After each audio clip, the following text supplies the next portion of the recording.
Well, welcome everybody to another episode of Your Spiritual Journey.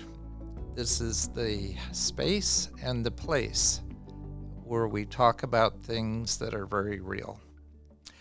Today's guest is coming to us from Australia, of all places, Sydney, Australia, via Zoom. Sherrie Laryse is an author, a teacher, a mentor with 12 and a half years experience working in human behavior, neurolinguistics, grief, trauma, psychosomatics, mental illness, yoga, and meditation. I think they used to call that person a jack of all trades. She's doing it all. Her focus is teaching emotional intelligence. She does this via private consultation, public speaking, and the written word. Sherrie's recent book, On Path, that you see here, shares her personal experience in realizing that we were already living our spiritual journey. And that is so much what this podcast is about. So, without further ado, Sherrie knows the format of what we do here, so I'm going to ask her to begin with her spiritual journey from childhood till now. We'll talk a bit about her book, which I just finished an hour and a half ago, and I have to tell you, I savored every minute of it. And then we'll get to asking some questions. So, Sherrie, you're on. Thanks, Bob. Thank you for having me, firstly. So, starting from childhood, I grew up in a household that was not religious. It wasn't atheist. I think there was a background of a little bit of religion in both of my parents, but we didn't ever talk about it at home. But I did have a grandmother who lived with me who was very spiritual. I really would have liked to be of an age while she was still alive where I could have had more in-depth conversations with her about it. But all I could do was listen to her talk about different concepts and see how spirituality played out in her life as opposed to actually engage and ask questions. But I did have that influence. Now, my parents sent me to an Anglican school, and I think that was so I could have some sort of exposure. But again, it wasn't discussed at home. So they allowed me to have that exposure to, something else, something bigger if I wanted to dive into that. But it was very optional. And when I went to school, I did dive into that. I joined the little local Christian group and started asking a lot of questions. I really got into it and I wanted to know all of the details. And what I found was, as a 13-year-old, those answers were not very satisfying for a 13-year-old.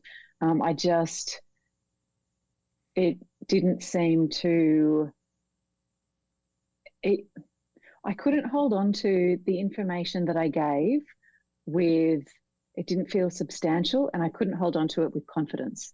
So I let that go, but then I didn't know what I wanted to hold on to. And I did definitely have this feeling that there was something there I wanted to know about, I wanted to dive into. So I just kind of put it on ice, I guess, and lived my teenage years, went into my 20s, and was introduced to yoga and meditation. And I had some very interesting experiences with a meditation teacher. And I think that was my first personal experience, not just being told about how it was, but my first experience of tapping into something greater, that there is a connection between all of us. And I was in the meditation that I was taken through, I was asked, sorry, where is my 7 o'clock in the morning here, and obviously my vocabulary hasn't woken up yet. I was asked questions about people in a photograph that I was given. And I had no idea who the people were in the photograph. I'd never seen them, heard of them, or anything. But I was still able to give information about each person and their life. And to be specific, with the father, I said that I could see him in a giant kind of warehouse, and he worked in an aircraft hangar. And so I would go through and describe each person, and it was all completely new to me. I do not consider myself as clairvoyant or anything. It just seemed like in that meditation, I was introduced to a connection that lives between all of us. I just didn't know what that was, but it was my first real experience. And then, I went through my 20s, and I don't know how your 20s were, but mine were messy and full of alcohol and all sorts of things. So, everything reasonable and spiritual was mostly put on ice. It was kind of a part-time thing for me. And I got into the corporate world. And then in corporate, I think the beautiful thing about corporate is it completely starved me of spirituality. So I gained this big hunger for it. And I dove all the way back in, and I started learning everything I could, including Reiki, which you just mentioned before. I did Reiki. I dove into yoga, more meditation.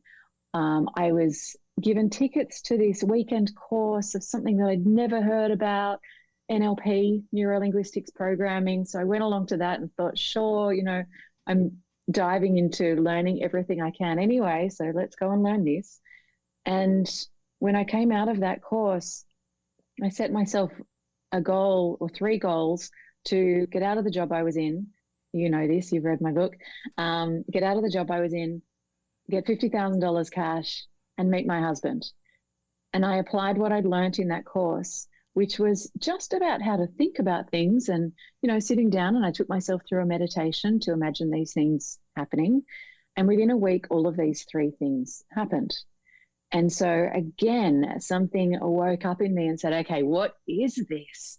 What's going on here? There's something more happening than what we taught at school, than what we led to believe. There's something that we have the ability to tap into, and I don't know what that is, but I want to investigate it. And so that pretty much dictated the trajectory of my life. Not so much my career. I still had to go and earn a living like everybody else. But the way my thinking changed and my perspectives on how I saw life change. So then the next big, I guess, pivot for me was when my husband and I we decided to start a family, and we tried for many years to conceive a child, and that just wasn't happening. Despite me trying all of those techniques that I proved that worked before, they didn't work. And I had to turn to a new technique. I had to find a new way of thinking, which it forced me to expand my thinking again and say, okay, so first I learned, clairvoyance or whatever you want to call it. But first I learned that there is a connection between all of us. Then I learned that within ourselves, we have a greater ability to use our thinking and tap into something to unfold our life in a certain direction. We do have a certain amount of control over this. And then I get to this challenge and think, okay, so maybe our thinking can empower us, but it can also really restrict us. And I need to find a new way of thinking and broaden my thinking to see this in a whole new light. And I started to look for where I was a mother. If I wasn't a mother through some little cute snotty thing that looked like me, then how was it showing up? Because I was so dead set on the fact that I was a mother and just wasn't willing to let that go. So I needed to find where else that was showing up in my life. So I started looking for that. I journaled the whole way through this emotional roller coaster of trying to become pregnant, realizing I'm not pregnant again, trying new things to help optimize my body to be in this right state to become pregnant. And anyway, I journaled through all of this, which ultimately came my book. And then while I was journaling through that, I had a friend pass away. And, you know, all of these, you look back and it's so neat.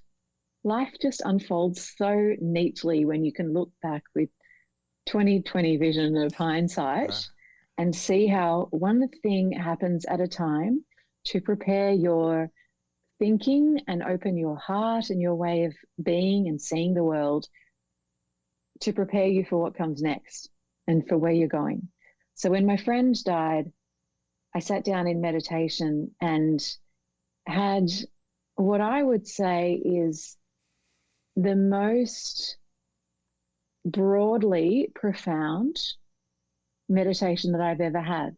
And that is to distinguish it from other meditations, which I would say are just as profound for me, but on a more personal and immediate level. Like I will process certain emotions and have big epiphanies about what happened, what I need to do, why I feel it. And it was kind of it was huge for me in a very immediate space of how I need to act right now. In comparison to this meditation after my friend died, and I had a broad understanding of the connection that I had tapped into in my early 20s that I couldn't explain.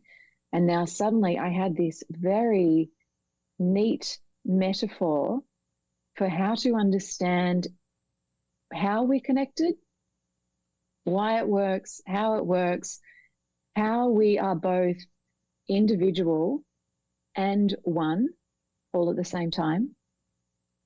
And it was such a broad understanding because I was able to apply that to everything in life that I've ever been through and process past experiences in this new understanding and get so much more light and resolve about them.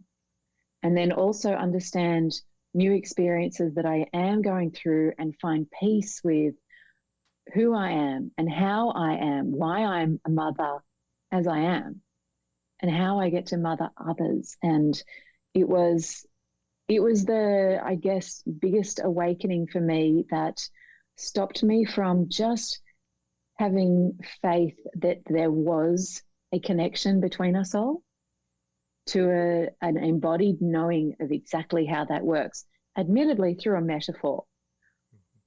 But that's, I think, you know, while I'm still in this human form, I'm still working with this little brain that we are confined to think with. So in the best way I can, this metaphor really allowed me to tap into something greater at the same time as while I'm restricted to this human body. And that was, I think that in a nutshell is my spiritual journey from childbirth to now. So now my mission is just to share that, to share the thinking. I've been teaching emotional intelligence for 7 years now. And I now also take people through somatic consultations to teach emotional intelligence, not just through talk therapy to understand it with our brain, but to actually go into the body and understand how it shows up in the body.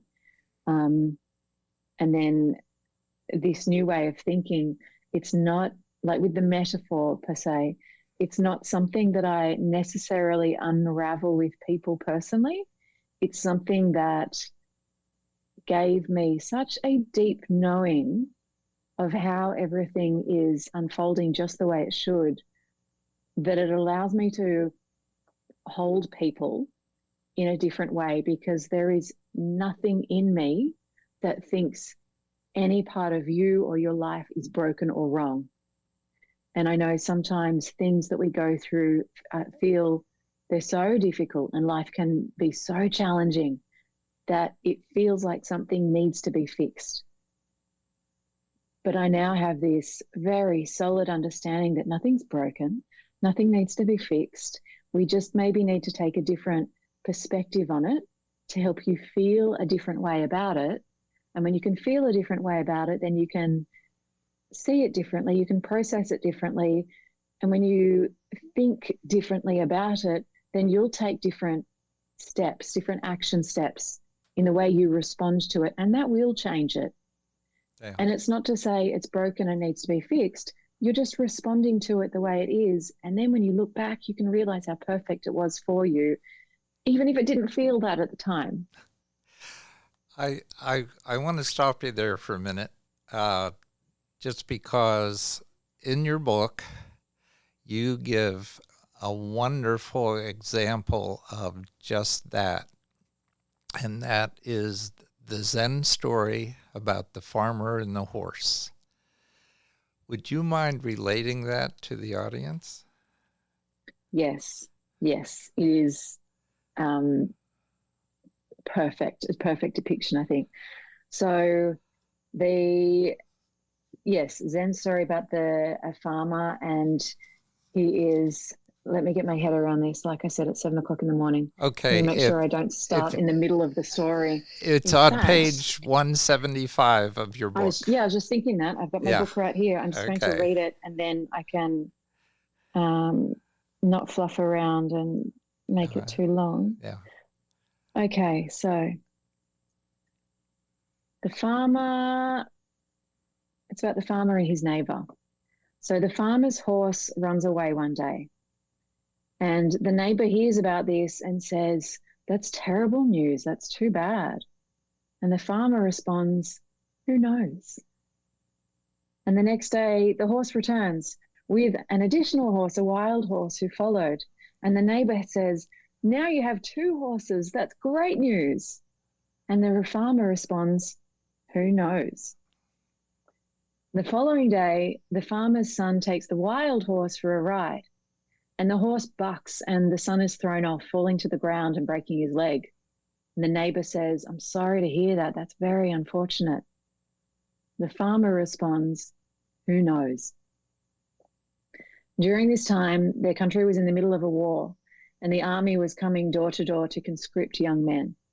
They knock on the farmer's door looking for his son, yet because of his broken leg, they leave the son at home. The neighbor says, "That was so fortunate." The farmer says, "Who knows?" And yes, it is exactly that. We think things might look bad at the time, and then later you look back and you think, thank goodness that happened like it did. Yeah. I just love that story. It's great, isn't it? Yeah, it Yeah, is. and I think that just depicts everything that I was trying to say. And I think at 7 o'clock in the morning, me trying to recount that, Yeah. I probably would have babbled and given a much longer version. So that was thanks for having the page number ready. Well, there's a benefit to having just finished the book today, and it Yeah, it keeps things fresh for me. absolutely. That was very handy. Yeah. Okay, I did interrupt you. Were you about finished with the No, background I think I information? wrapped up. I brought you right from my childhood all the way to how I got to be where I am and what I do now to mother people through, working with people one on one. And pre-COVID, I was actually doing talks and yoga workshops around emotional intelligence and experiential workshops as well, where I would take people into a pen and paper, let's work through this in a group environment of you're all working individually on your own biggest challenge, whatever that is for you. And I'm going to give you the questions. You just need to write down the answers of what comes up. And with those questions, they find a different perspective. And then, of course, I wasn't doing any of that when COVID happened. And I haven't got back into all of those group activities as yet. I think the world changed and we're still coming back to a lot of group face-to-face things. A lot of things went to Zoom, and has conveniently stayed there for better or for worse. And then secondly, I started university during COVID. So my time is less now, and I tend to get more one-on-one consultations rather than the group stuff. And I'm Yeah. still teaching meditation and yoga. Um, but yeah, that brings me all the way up to the present. So you didn't really interrupt at all. I was done. I was wrapping up. Okay. So, what are you studying at university and why? I'm studying, it's the degree is called Brain and Cognitive Science, or Cognitive and Brain Science, actually, which for most people look at me with a bit of a what? It's neuroscience and psychology. And I'm doing that because I am fascinated with humans for all of the reasons why I explained before. There's something more going on here. And while I delved into my spirituality in a big way, I don't see a difference between science and spirituality, because the way evolution designed us was to fit within this connection of oneness between us all. So we are these physical things, but we can't be a physical being that is separate from every other physical being if we are all one. And you can't I don't think you can believe in one with, no, let me try and get this wording right.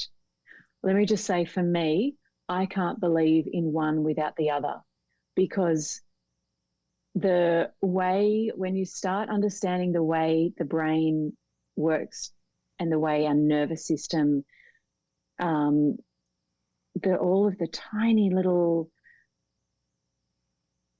actions and how one little chemical has such a cascading effect on all these other processes in the body. And I have just been gobsmacked the whole way through my degree and fascinated by the way we work and the intelligence and the wisdom within this physical body. And you can't understand how we work without being in absolute awe that something designed this. There is a bigger intelligence here, because there is, neuroscience is so new, relatively new, to what we know about other things.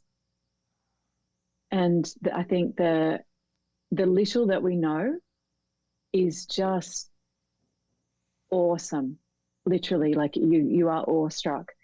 And to think that we are the smartest thing on this planet just because we have this intelligence in the body, but actually we don't understand half of the things that go on in there or how they work.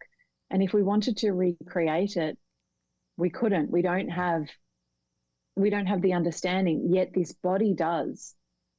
So there is a bigger intelligence in this cosmos.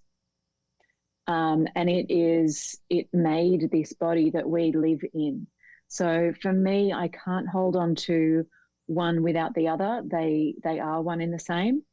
And the fact that in my book, I do try and take people slowly to this understanding by explaining the microbiology I try to make it, I think, layman's terms, as much as I can. So explaining the little organelles that are in our cells, the little organs, if you like, of our cell. And I take it from that level all the way out to the level of our perception, and then ask you to imagine a level beyond that, because we step it out one level at a time.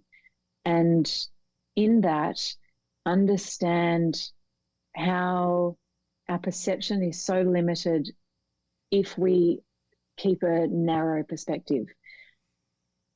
Oh, sorry, I'm listening to myself say all that, thinking that sounds quite abstract. without having read the book. And I think I'm explaining the story knowing where the story goes, but without putting all of the detail into it. I don't even know if that's too abstract for your listeners to make sense of, or if I just sound like I'm babbling. Well, you do a good job in the book. So Yeah, thank you.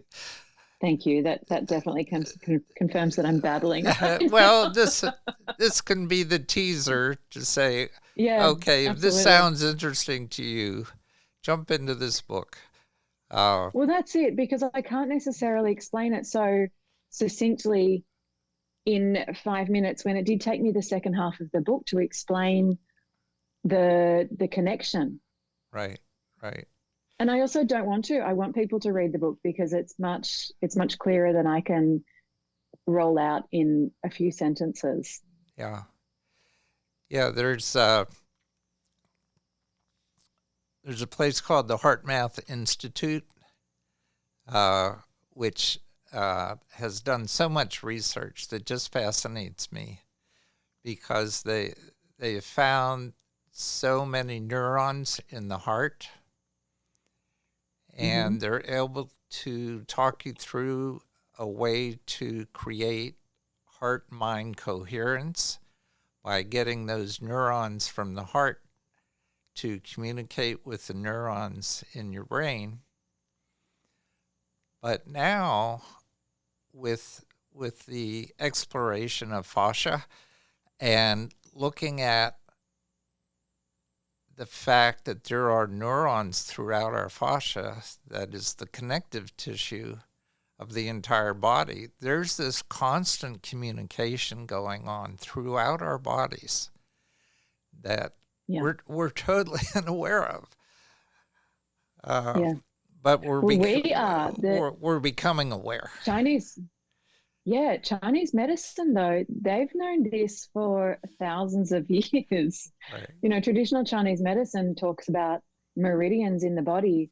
And as far as the Western understanding, if we try and explain meridians and chi and energy channels in Western science, then it's the electricity that we create within. So, let me take this a step back. In our fascia, um, the connective tissue, it's made up of mostly collagen. And collagen is um, the molecules of collagen are in these tiny little two-dimensional crystalline shapes. And when we move those shapes, when we distort those molecules, the collagen molecules, by stretching and compressing and moving our body, it creates an electricity in our body called piezoelectricity. And this electricity moves in between the sheets of fascia. The fascia is also full of water. We know water is a great conductor of electricity. So you have this electricity that your body creates that moves up and down these channels within the connective tissue. And electricity, of course, is energy. So you've got this really nice Western explanation of traditional Chinese medicine saying, yes, energy moves up and down meridians. And we finally are getting to a point where we can say, okay, Chinese medicine, we Westerners with our Western thinking hear what you're saying. Finally. But it took us a while. Yeah. Yeah, Yeah. it took us a while. Yeah. Yeah. But yeah, they've been talking about the fascia for a long time and maybe just using different language. But we're all, well, we finally, but we're talking about the same thing. And I think that's also why I love science, is because I like to be able to, I'd like to consider myself as bilingual. That I can Okay. speak in terms of spirituality or Chinese medicine and talk in terms of how energy works and how it moves through the body. And then also talk in terms of science of the microbiology, the fascia, the collagen, how we create piezoelectricity, this energy that moves through the body. So I like to consider myself as bilingual. Well, do you also speak quantum physics? Oh, I've tried. I've tried. I have. I looked into quantum entanglement, and Uh-huh. that was. And I looked into quantum entanglement in the early days from when I mentioned about that meditation where I was able to understand people's lives, that I've never met before. And I looked into quantum entanglement, and I understand the very, very basics of the basics. Yeah. That you can have a particle here and spin it clockwise, and a particle on the other side of the world will spin anti-clockwise just because they are paired and they're complementary opposites. And then one stops spinning and the other will stop spinning. So yes, I understand the very basics, how it works. I have to turn to spirituality to get that because my scientific head, it doesn't compute quantum physics. Well, a lot of quantum physics is now in line with spirituality because Very much so. it's coming to the same conclusions. For instance, Yeah. there's a field out there, the quantum field, uh, that connects us all, and that energy that flows through us actually flows out of us, and we can merge our field with other people's fields. And it's sort of And that. Heart Math have shown that as well, haven't they? Right, right. They've done. I remember reading about experiments. This was a few years ago, but I remember reading on the website about they have measured the field. I think it was like 5 or 6 meters outside of the body that they can measure the magnetic field, Yeah, which is not radical. We have tools that we use in science all the time well, that's how we measure most of the heartbeat, with the yeah. magnetic resonance. So Well, yeah, they've done some amazing things. I'm able to use some of my Reiki learning uh, Awesome. to measure that field. If you've ever used Yeah. a pendulum to uh, measure the chakras and the energy coming from the chakras, you can take that same pendulum outside of yourself and measure that aura, that field of energy. Uh, Right. Yeah. I did that because my son once questioned uh, the value of qigong. Like I do qigong every morning, and we just talked about the fact that I was more energetic, and I could feel that my aura was larger. And he said, "Well, how Mm. can you prove that?" So I had his wife measure my aura Awesome. I love that. before and after, and it doubled in size. So anyway, Yeah. Wow. Wow. yeah, And I I'm love all it when you can show people. oh yeah. Mm. I'm all over this stuff that's in your book. And I have to say, when I first started it, uh, my head jumped to, oh, this is a woman's book about her journey with IVF.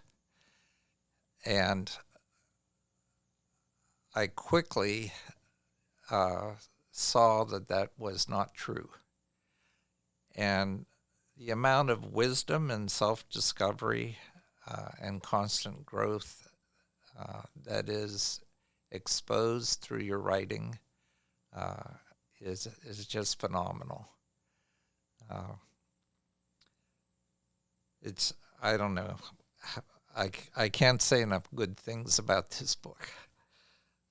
It's just a power packed memoir.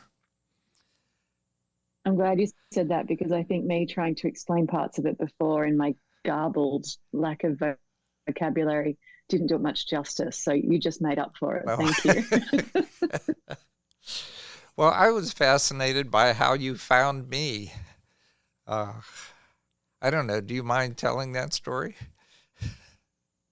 Oh, I was looking for podcasts on spirituality. So, and that's when Google is a wonderful thing. And that's how I found you. So, Uh, and then I listened to a few episodes and thought, oh, there's something going on here. There's good conversations to be had here. yeah. Mm. So do you have a cup of tea with you? No, not at the moment. Okay. We ended up jumping on the call early. Otherwise, I would have had my Oh, cup of tea already. I would have been sipping on it, but that will have to wait until afterwards. okay. I have a glass of water. Sorry about That's as good as I've got. that. It was good to jump on and have a chat early. But I'm glad you said that about the book not just being a women's book, because I think, um, yeah, I think I don't go into it on the blurb that it's about wanting to have a child because I didn't want it to come across as just for females. Right. And then, I've had some men read it who haven't had kids say, God, I've been able to relate to that for my own version of not being able to parent. And then I've had other people say, one person, for example, who was or is a builder who has children, and he goes to his construction site every day. Something will happen on the construction site. He went home, was reading my book at night, and was able to apply what he was reading about to the challenges that he had in his day on the construction site. So and like you just said then, there's bits of wisdom throughout the book.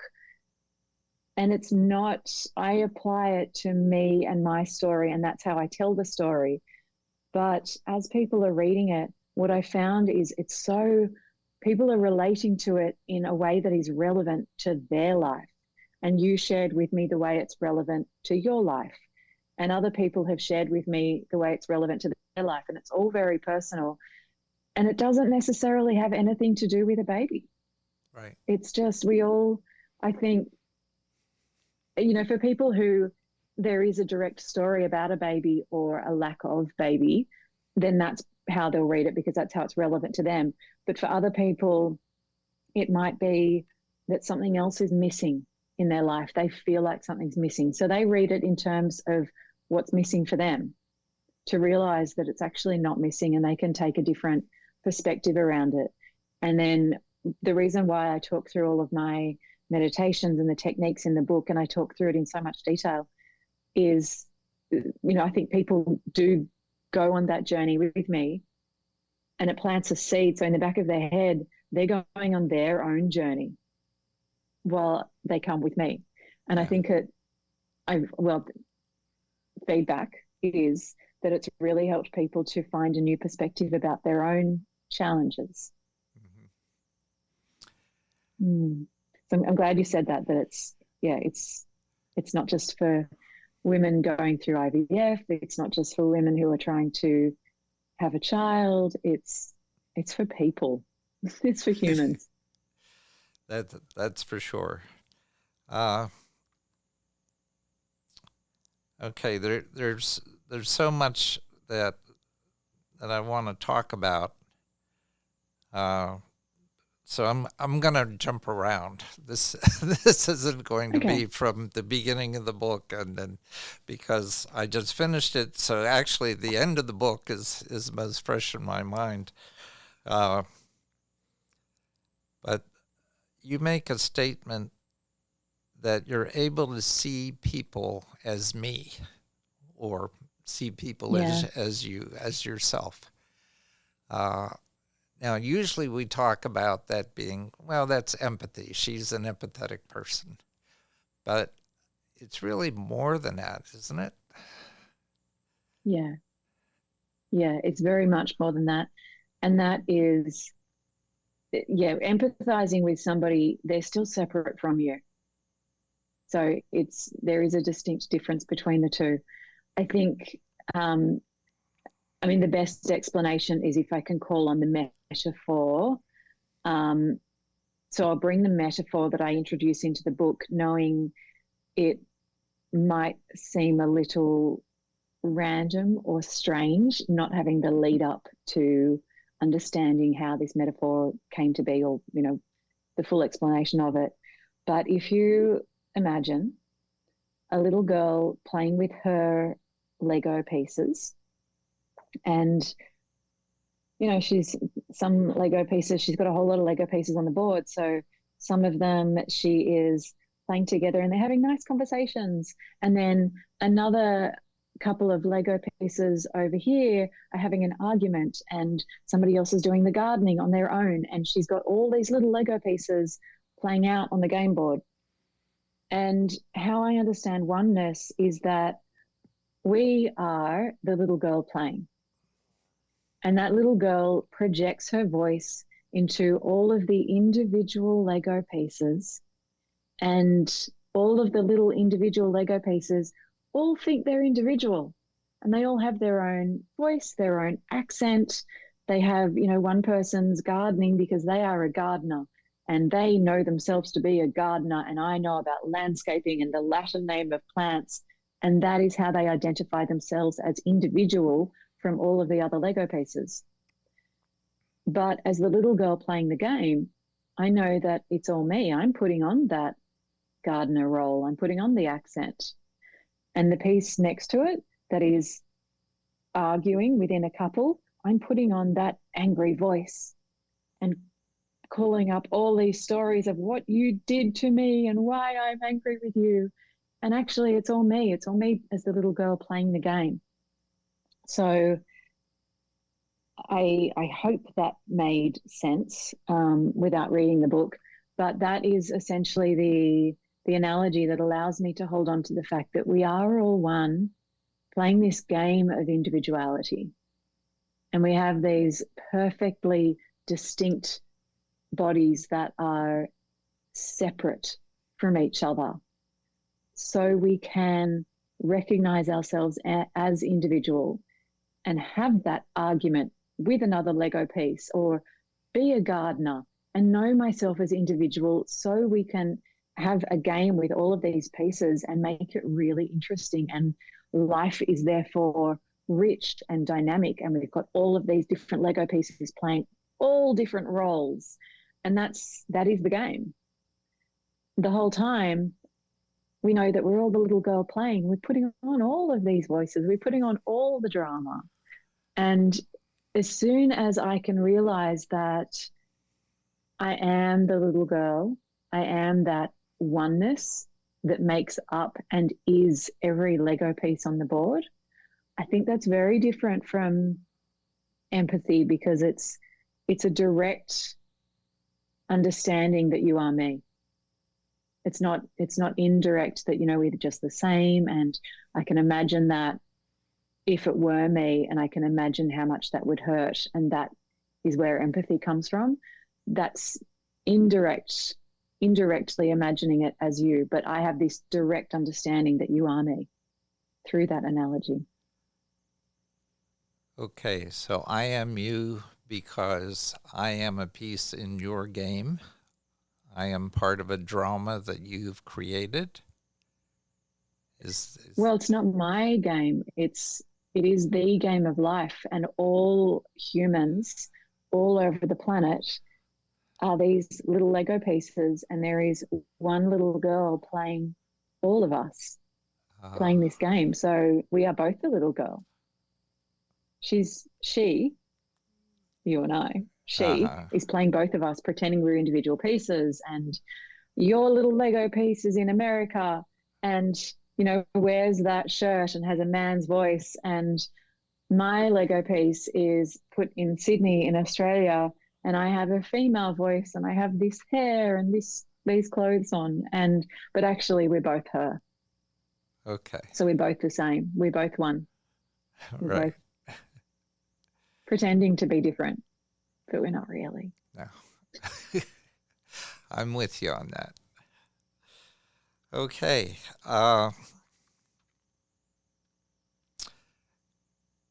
We are perfect as we are. Yeah. So thank you for being you, because you're perfect. How did you come to that conclusion? Well, I think when I said before that there is nothing broken in you. There is nothing that needs fixing. As a female who is biologically driven to procreate, well, as we all are, but I guess I have the hormones to match that. I could feel that ticking clock as I got older. And when you're unable to do something that is the most natural thing to every living creature is able to procreate, and that is how we keep the species alive. So it's a very innate need to procreate. And when you can't do something so natural that even ladybugs do, worms do it, butterflies do it, and I couldn't do it. And you can feel broken. You can feel like something's wrong or something needs fixing. And through my own experience of realizing that I could take a different perspective on that and realize, actually, I am going to be a mother, but in a very different way, in a much broader way than I imagined it playing out. And I'm not going to be a mother of just one or two of my own little things. I'm going to mother hundreds, thousands, hopefully 1 million people by the time I'm done in this body. And that's how mothering is to me. So I wasn't broken.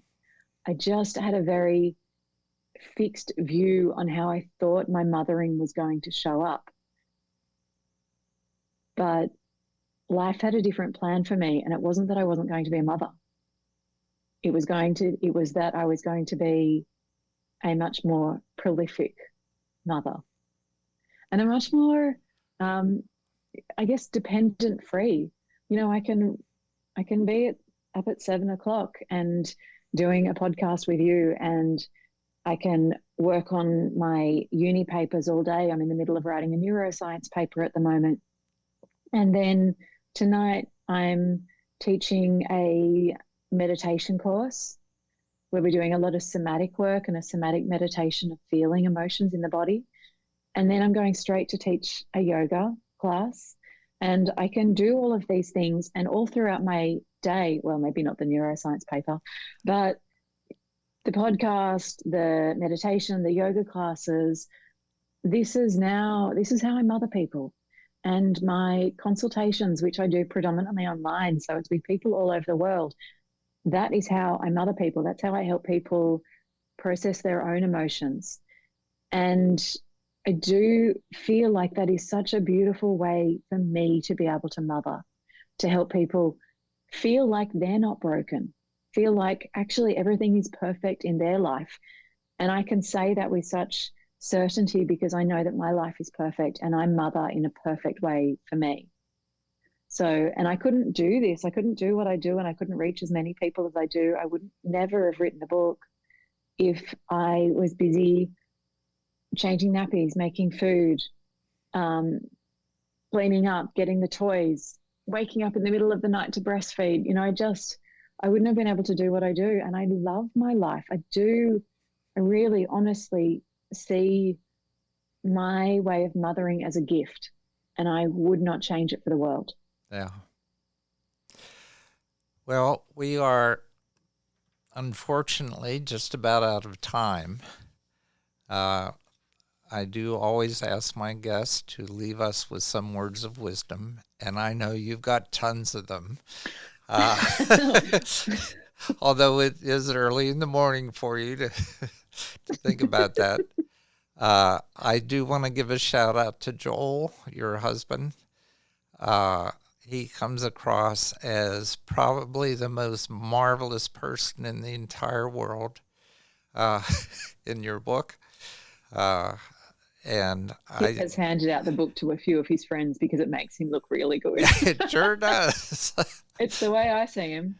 And I've got to say, I not only love you, but I love Joel. And that's just the way it is. So thank you for saying that.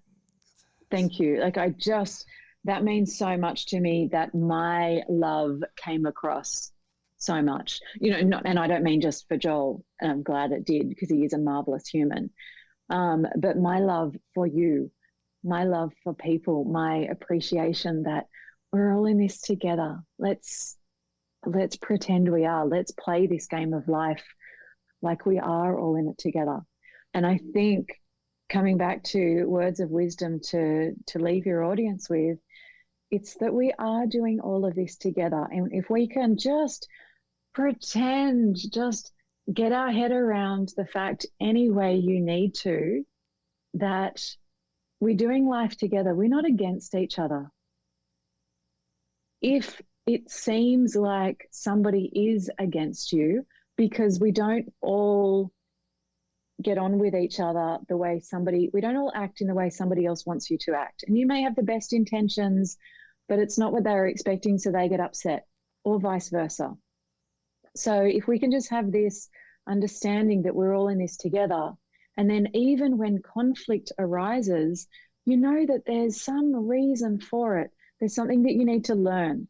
There's either about yourself, or they are creating that conflict to make you pivot and change your direction and act in a different way to move away from that conflict, or have a different conversation to overcome that conflict, whatever it may be. But if we can realize that there is a purpose to it, they're not doing it just to take us down and make us angry just for the sake of it, without there being a greater purpose. If we can take on a perspective that everything in life happens for us rather than to us, then all of the bitter pills in life become a lot easier to swallow, and we're able to show up differently in how we respond and how we feel. And I think that makes life more pleasurable. You can actually enjoy the ups and downs, as opposed to striving for only ups and then getting upset whenever there's downs. We have the capacity to enjoy both of them, as weird as that may sound. Well, I love that you're using the word enjoy, because I think that if we're here to play a game, let's have fun doing it. Right. Why not? Yes. Have fun. Absolutely. Yeah. Yep. Let's do that. Let's have fun. Well, so much. Through all of it. I just thank you so much for spending this time with us. I really appreciate you and your book. You are loved. Audience, as always, take what resonates with you and take it to heart, and just discard the rest. Until next time, this has been your spiritual journey.